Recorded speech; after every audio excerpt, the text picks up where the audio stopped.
د سپیڅلي څښتن تعالی په سپیڅلي نامو. امام شافعی رحمت الله علیه فرمای څلور شیان د بدن طاقت ډیروي: وخه خوړل، خوشبوئی بوی کول، په کثرت سره غسل کول، د نخي ټوټې کالی اغوستل.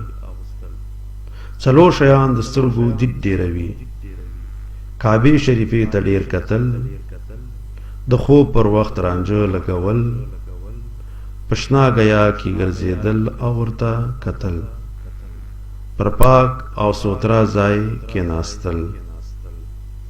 څلور شیان عقل ډیروي: بې ځایه خبرې نه کول، د صالحینو سره مجلس کول، د عالمانو په مجلس کې کېناستل، مسواک وهل.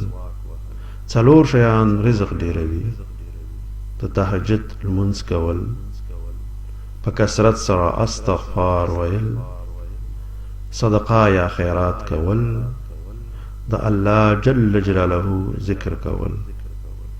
چې مو واورېدل له ملګرو سره هم شریک کړئ. مننه.